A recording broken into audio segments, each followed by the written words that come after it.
366 films are eligible for Best Picture. Now, that's not really surprising because they extended the eligibility window. There's a ton of movies coming out on streaming that are now eligible as well. And when a movie is eligible, there's a difference between being eligible and being on the short list. Any movie can really be submitted to be eligible. And the bare minimum requirement is that it's 40 minutes long at least. And there's never been, to my knowledge, there's never been an Oscar-nominated movie that's been under an hour for Best Picture. So you can already eliminate those pretty much. And the reason it's noteworthy, however, is because it's the highest number of eligible films in 50 years. 374 was the last time we saw this many. That was back in 1950.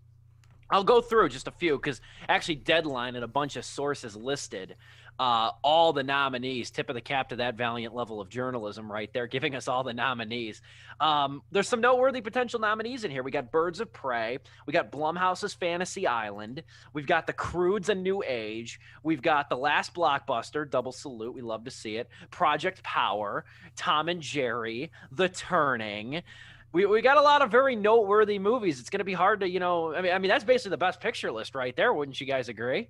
Oh, yeah. You forgot Bad Boys for Life, the greatest film of all time, so please put that in there. Scoob? Well, actually, no. You put it at your number 5. Yeah, Joe. I did. So maybe it is the best movie ever made for you. Maybe it is the greatest movie, yeah. If I was one of those Academy members, you damn right my vote would be for Bad Boys for Life. I think that they should have really made the headline this as opposed to like the 366 films. Notice how movies like The Little Things and Judas and the Black Messiah and Malcolm and Marie are on the list. The eligibility window was extended into this year. I think some people are under the impression that those are going to be eligible for next year's Oscars. Those are under this year's umbrella. Okay. This is a huge window. Yeah. So you got to factor in like everything from like last year, January to like February of this year. And even Tom and Jerry just came out this weekend. So like, I know it's probably, let's say, not going to get any nominees, but the fact that it's eligible shows though how long this window has been. And the odds-on favorite right now, truthfully, according to Gold Derby, which is actually a very fun site if you choose to explore it. It's got all the different award shows. Daniel Kaluuya is the overwhelming favorite to win Best Supporting Actor. He won Golden Globes. So it's really not a surprise to see. I mean, he was just freaking magnetic in that freaking movie. He was something else, man. And between him, I don't know, are we doing our whole nominee rundown? I don't think we are. But I just threw it out there. In terms of like shoe-ins for the Best Picture, like what do we think are going to be nominated? Actually, I mean, there's a lot of obvious ones. I think Minari is going to be up there for sure. Oh my God, I should have written them down. I always say that. I feel like Malcolm and Marie is going to get nominated for Best Picture. I know the acting pictures, but I wonder if for Best Picture it'll get in there. I wonder. There's one that I'd say don't sleep on. First off, if you want me to bet, like one thing I'm going to bet my paycheck on. Like I said, the one movie, I think we can go all around and guarantee one movie. Dom, I think you said Minari. You would guarantee that gets a nomination. Yeah. I would put my paycheck on Nomadland. I would put my paycheck on Nomadland getting nominated. Have not seen it, but that director did win Best Director for Golden Globes. Chloe Zhao. Yeah, so that's definitely up there. I think One Night in Miami. Yeah. Is also another shoe. I don't know, Joe, you got anything here? Defy Blood. Obvious and ones. Ma Rainey's Black Bottom. Yeah. That's like, there's so many movies, like, it's funny, like, the Oscars so white thing, like, that happened. It's just like, all right, you guys have a ton to select from this time. Don't you dare pass up this opportunity. There's no excuse.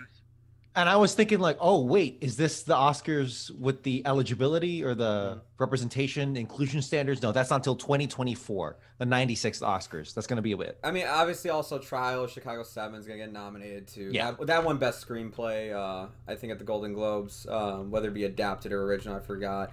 Obviously Wonder Woman 1984 is going to get nominated. Dom even said so himself. Okay. I would love to see see visual effects. Hold on, visual effects. I would love to see in some sort of way Borat's subsequent movie film to get something. It's like a dark horse that I'm really rooting for. Yeah. Just to hear the Oscar guy go, and the Academy Award goes to Borat's subsequent movie film delivery of the prodigious bribe to American regime for MAC benefit once glorious nation of Kazakhstan. Fun fact, I was on Gold Derby today, and again, this is just kind of outside speculation. Maria Bakalova's got the 6th best odds to be nominated. Oh, hell yeah.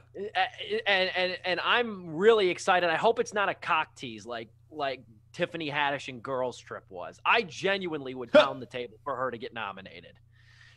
For Bakalova to get nominated for that. We all talked about that as part of our Borat review. Yeah. Was that like she could definitely justifiably get the Oscar nomination. You know what one I would also say, don't bet against getting a Best Picture nomination. And nobody's talking about this movie because nobody saw this movie, but I bet your ass it's going to get a Best Picture nomination, it'll get a Best Director nomination, and it'll get a Best Actor nomination, and that's Mank. Yeah. Mank. That's right. Yeah, everyone slept on that because it's such a Hollywood film, you know? It's like, this is the story of the guy who wrote Citizen Kane. Is that not the most film